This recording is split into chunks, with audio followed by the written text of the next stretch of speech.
How do you build muscle? In school, you might have learned something like, think of your muscles as a brick wall. When the wall gets damaged, workers come in to try and fix it. But they don't just fix it, they make it a bit bigger than before. At least that's how I learned it in school. The thing is, that's not really true.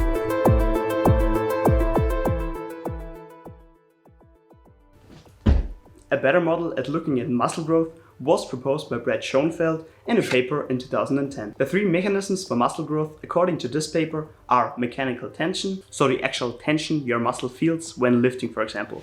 Muscle damage, mainly micro tears inside the muscle itself. This is somewhat close to what the teacher from before thinks.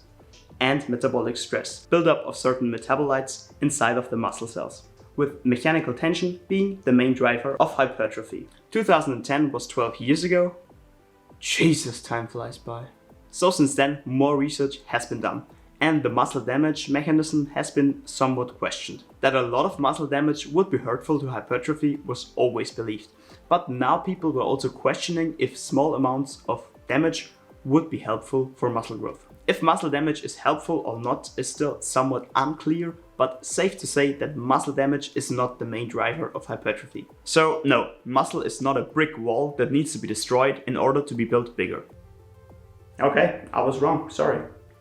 So the mechanism we're sure causes muscle growth is mechanical tension.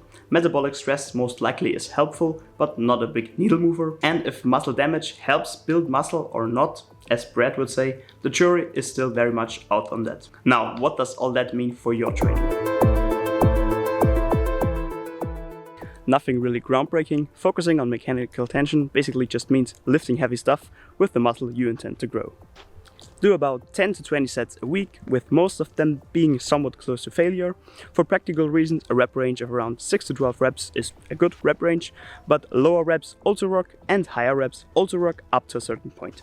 If you also want to use the metabolic stress pathway, then you could sprinkle in some very high rep sets, or maybe even techniques like rest pause, drop sets, or maybe even blood flow restriction training. But keep in mind that metabolic stress is less important than mechanical tension, so don't spend too much time on it. If you work out somewhat hard, you will experience some amount of muscle damage for sure. It's just part of the process. But because we don't know if small amounts of muscle damage will be helpful for muscle growth, and we sure know that too much muscle damage will hinder it, it's best not to seek damage. But as already mentioned, muscle damage is just part of working out, so you shouldn't try to actively avoid it either.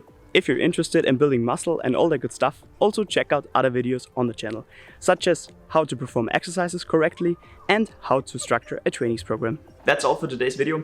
If you take one thing away from the video, then please let it be that if you want your muscles to grow, only searching for soreness is not the way to go.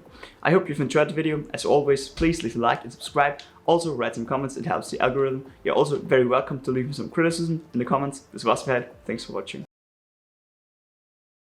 Blood flow restriction training, blood flow restriction training, blood flow restriction training, blood flow restriction training, blood flow restriction training, blood flow restriction training, blood flow restriction training, or maybe even blood flow restriction training. Blah.